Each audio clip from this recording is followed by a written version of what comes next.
નમસ્કાર મિત્રો, હું નિમેશ પટેલ। હમણાં તાજેતરમાં કેન્દ્ર સરકાર દ્વારા ઈસરોને ચંદ્રયાન 5 માટે મંજૂરી આપવામાં આવી, એટલે હવે ટૂંક જ સમયમાં ઈસરો દ્વારા ચંદ્રયાન 5 તૈયાર કરવામાં આવશે। તો મનમાં એક પ્રશ્ન ઉદ્ભવશે કે ચંદ્રયાન 4 ક્યારે લોન્ચ કરવામાં આવશે। તો આજના વિડીયોમાં તેના વિશે સંપૂર્ણ માહિતી મેળવશું। આની સાથે આપણે ચર્ચા કરીશું ચંદ્રયાન 1થી લઈ અને ચંદ્રયાન 5 સુધી દરેકનો ઉદ્દેશ શું હતો, દરેક ચંદ્રયાન એક ખાસ મિશન માટે મોકલવામાં આવેલા હતા। તો દરેક વિશે આજના વિડીયોમાં ચર્ચા કરીએ।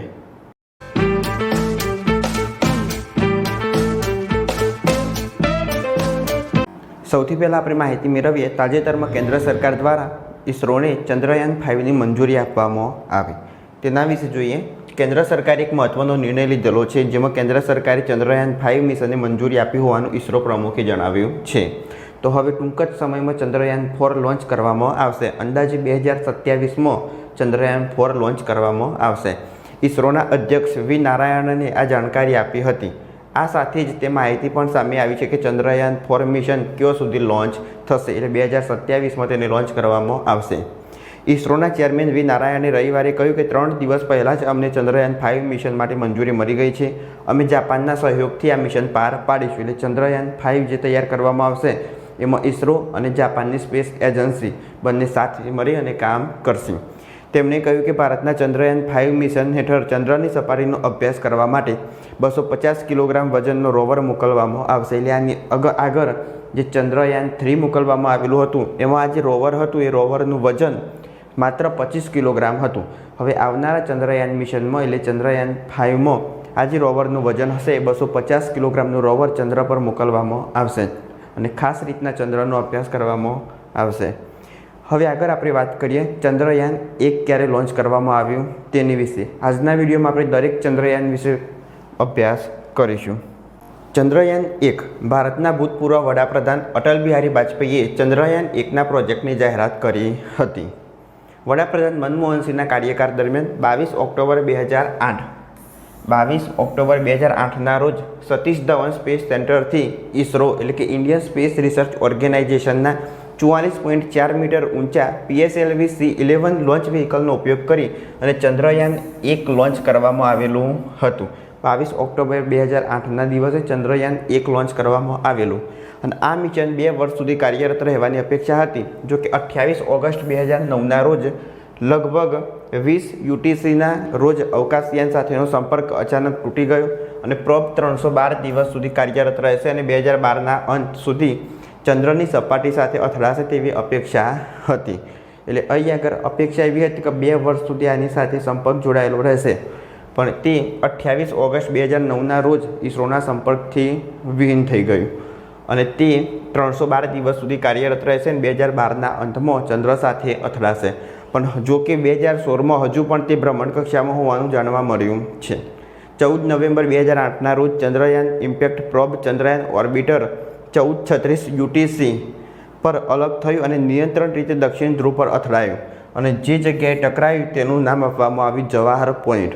એટલે 14 નવેમ્બર 2008 એમાં જે 14 નવેમ્બર છે જવાહરલાલ નહેરુનો જન્મદિવસ છે, એટલે જે પોઈન્ટ ઉપર દક્ષિણ ધ્રુવ પર ટકરાયું તેને નામ આપવામાં આવ્યું જવાહર પોઈન્ટ ચંદ્રયાન 1। આ મિશન સાથે ઈસરોએ ચંદ્રની સપાટી પર પહોંચનારી 5મી રાષ્ટ્રીય અવકાશ એજન્સી બની। આની પહેલાં USSR, પછી આવશે અમેરિકા, પછી જાપાન, પછી યુરોપિયન સ્પેસ એજન્સી અને ચંદ્રયાન 1 લોન્ચ કરી અને ભારત 5મી સ્પેસ એજન્સી બની કે જે ચંદ્ર પર પહોંચી। આ પ્રોજેક્ટનો અંદાજિત ખર્ચ 360 કરોડ હતો।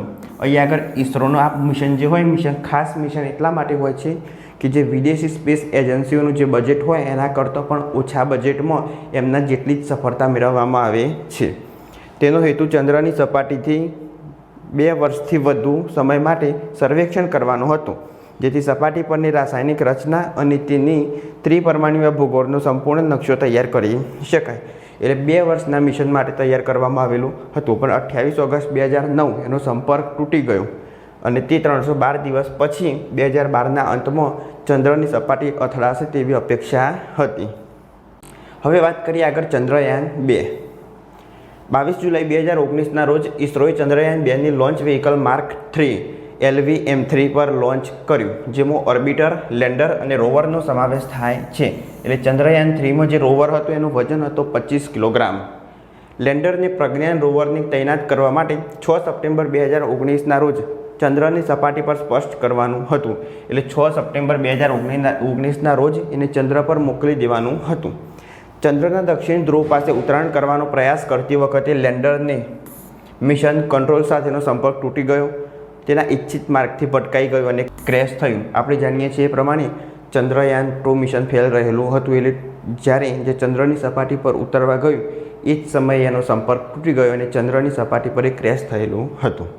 અહીં આગળ બાજુમાં તમે જોઈ શકો ચંદ્રયાન 2. હવે નીચે વાત કરીએ ચંદ્રયાન 3. 14 જુલાઈ 2023ના રોજ સતીશ ધવન સ્પેસ સેન્ટરથી લોન્ચ કરવામાં આવ્યું હતું. આ અવકાશયાન 5 ઓગસ્ટના રોજ ચંદ્રની ભ્રમણકક્ષામાં પ્રવેશ્યું. ભારત ચંદ્રના દક્ષિણ ધ્રુવ નજીક 23 ઓગસ્ટ 2023ના રોજ અહીં આગળ સમય આપેલો છે 18 કલાક 4 મિનિટે ઇન્ડિયન સ્ટાન્ડર્ડ ટાઈમ પર ઉતરાણ કરનાર પ્રથમ દેશ બન્યો. ઇસરો તેના પ્રથમ પ્રયાસમાં ચંદ્રના દક્ષિણ ધ્રુવની નજીક ઉતરાણ કરનાર પ્રથમ એજન્સી બની.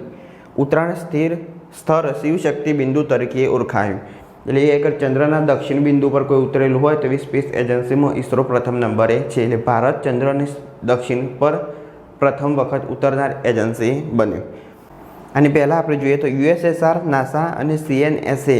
યુએસએસઆર એટલે સોવિયત રશિયા, એના પછી નાસા એટલે અમેરિકાની સ્પેસ એજન્સી અને CNSA એટલે ચાઇનાની સ્પેસ એજન્સી પછી ચંદ્ર પર સફળતાપૂર્વક ઉતરાણ કરનાર એકંદરે ચોથી અવકાશ એજન્સી બની. એટલે 3 અવકાશ એજન્સીઓ અત્યાર સુધી ચાંદ પર જઈ શકેલી છે અને એના પછી ચોથી એજન્સી એ આવશે ઇસરો. ઇસરોએ આ 3 એજન્સી પછી ચોથી એજન્સી બની કે જેમની ચંદ્રયાન 3 સફળતાપૂર્વક ચંદ્ર સુધી પહોંચાડ્યું. અહીં આગળ બાજુમાં તમે જોઈ શકો ચંદ્રયાન 3, જેમાં રોવરનો વજન હતો 25 કિલોગ્રામ. આગળ વાત કરીએ ચંદ્રયાન 4 ક્યારે લોન્ચ કરવામાં આવશે તેના વિશે. ઇસરોના ચેરમેને જણાવ્યું હતું કે ચંદ્રયાન 4 વર્ષ 2027માં લોન્ચ થવાની શક્યતા છે. ઇસરોના ચેરમેને કહ્યું હતું કે ચંદ્રયાન 4 મિશનનો ઉદ્દેશ ચંદ્ર પરથી એકત્રિત કરાયેલા નમૂનાઓ પાછા લાવવાનો છે. ભારતના ચંદ્રયાન મિશનનો ઉદ્દેશ ચંદ્રની સપાટીનો અભ્યાસ કરવાનો છે. આ પહેલાં ઇસરોએ ચંદ્રયાન 3 મિશન સફળતાપૂર્વક લોન્ચ કર્યું હતું અને ચંદ્રયાન 3માં 25 કિલોગ્રામ વજનનું રોવર પ્રજ્ઞાન લઈ જવામાં આવ્યું હતું. 23 ઓગસ્ટ 2023ના રોજ ચંદ્રયાન 3ના લેન્ડર વિક્રમે ચંદ્રના દક્ષિણ ધ્રુવ પર સફળતાપૂર્વક એટલે સોફ્ટ લેન્ડિંગ કરેલું હતું. એટલે ચંદ્રયાન 3માં ઇસરોને સફળતા મળી હતી અને એનું જે નામ આપવામાં આવ્યું હતું એ શિવશક્તિ બિંદુ નામ આપવામાં આવેલું હતું. અને ચંદ્રયાન 3 એ ચંદ્રના દક્ષિણ ધ્રુવ પર ઉતરેલું હતું. અહીં આગળ બાજુમાં જોઈ શકો હવે ટૂંક જ સમયમાં ચંદ્રયાન 4 2027માં લોન્ચ કરવામાં આવશે અને એના પછી ચંદ્રયાન 5 માટે પણ કેન્દ્ર સરકારે અત્યારે આ મિશનને મંજૂરી આપેલી છે. તો આજના વિડીયોમાં આપણી માહિતી મેળવી ચંદ્રયાન 1થી લઈ અને ચંદ્રયાન 5 વિશે. જો આ વિડીયો ગમ્યો હોય લાઈક કરો, શેર કરો, ચેનલ સબસ્ક્રાઈબ કરો. ત્યાં સુધી જય હિન્દ, જય ભારત.